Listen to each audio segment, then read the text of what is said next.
सोनू आज गांव भर में सुबह से ही चहकता फिर रहा था। घूम घूम कर दोस्तों को बता रहा था कि आज उसके चाचा आ रहे हैं, वह भी उनके साथ मुंबई जाएगा, अब वह वहीं रहेगा।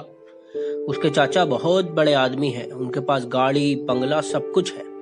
12 साल का किशोर सोनू नए नए सपने बुनता हुआ बाहर से गाँव आने वाले रास्ते पर टकटकी लगाए हुए था कि कब उसके चाचे की कार गाँव आएगी। उधर सोनू की माँ सुबह से ही सोनू के मुंबई जाने को लेकर उदास थी। सोनू के पापा मंगन उसे तसल्ली दे रहे थे कि चंदन के साथ जाने से सोनू का भविष्य उज्जवल होगा, और फिर चंदन उसका सगा चाचा है, कोई गैर थोड़े ही है। और फिर चंदन मुंबई जाकर बहुत बड़ा आदमी बन गया है।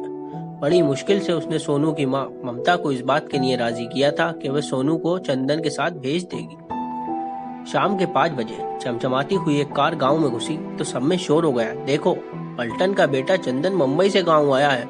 20 बरस बाद वो गांव लौटा है बड़ा आदमी बनकर। उसके पीछे ही उसकी माँ सुखिया व बाप पलटन इस दुनिया से चल बसे थे। चंदन उनकी अर्थी को कांधा देने तक नहीं आ पाया था। 20 बरस बाद गांव आए छोटे भाई चंदन से लिपटकर मंगन की आंखों से आंसुओं का सैलाब उमड़ पड़ा। गांव वालों ने उसे तसल्ली देकर चंदन से अलग किया। थोड़ी देर में सब कुछ सामान्य होने पर चंदन गांव वालों के सामने अपनी तरक्की और शान शौकत के किस्से बयान कर रहा था, जिसे सुनकर मंगन और सोनू का सीना भी गर्व से चौड़ा हुआ जा रहा था। गांव वालों के जाने के बाद चंदन ने भाई भाभी से सोनू को मोबाइल फोन पर हुई बातचीत के अनुसार साथ ले जाने पर चर्चा शुरू की। उन्होंने उन्हें यकीन दिलाया कि सोनू को पढ़ा लिखाकर बड़ा आदमी बनाएगा। चाचा की बातें सुनकर सोनू भी भविष्य के सपने बुनकर खुशी से फूले नहीं समा रहा। रात पर वह सुबह के इंतजार में बिस्तर पर करवटें बदलता रहा। सुबह नाश्ते के बाद मुंबई जाने के लिए चंदन के साथ सोनू जब कार में बैठा तो माँ बाबा के साथ गांव के संगी साथी भी उसे विदा करने आए। सबने उसे शुभकामनाएं दी तो उसने भी कार के शीशे से हाथ बाहर निकालकर सबका अभिवादन किया। कार फर्राटा बढ़ती हुई मुंबई की ओर चली जा रही थी और कार में बैठा हुआ सोनू सुनहरे सपनों में खोया हुआ था। 10 घंटे बाद कार ने मुंबई में चंदन के मंगलने में प्रवेश किया तो वहां की भव्यता देख खुशी व हैरत से सोनू की आंखें फटी की फटी रह गईं। तभी एक अधनंगी टांगों वाली खूबसूरत महिला 2 छोटे बच्चों के साथ सामने आई। चंदन ने हेलो डार्लिंग कहकर उसकी ओर देखा।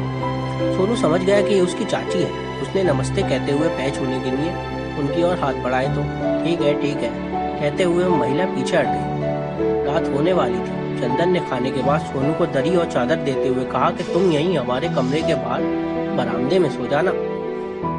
सोनू चादर बिछाकर लेट गया और अंदर कमरे में चंदन पत्नी व बच्चों को लेकर चला गया। सोनू अब भी भविष्य के सपने बुन रहा था। नींद उसकी आंखों से कोसों दूर थी। तभी उसे अंदर कमरे से खुसर खुसर की आवाज सुनाई दी। उसने उनकी ओर ध्यान लगाया। चाचा चाची आपस में बात कर रहे थे। कुतूहलपूर्वक उसने उनकी बातों की ओर कान लगा दिए। चंदन की पत्नी उनसे कह रही थी, आखिर तुम अपने भतीजे को ले ही आए। अगले ही पल चंदन का जवाब सुनकर सोनू को जैसे जोर का करंट लगा। चंदन पत्नी से कह रहा था, हाँ डार्लिंग, नौकर आजकल मिलते ही कहाँ हैं, और फिर अनजान होते हैं। हम अपने बच्चों को उन पर कैसे छोड़ सकते हैं। सोनू तो मेरा भतीजा है, फिर ये भाग कर जाएगा भी कहाँ।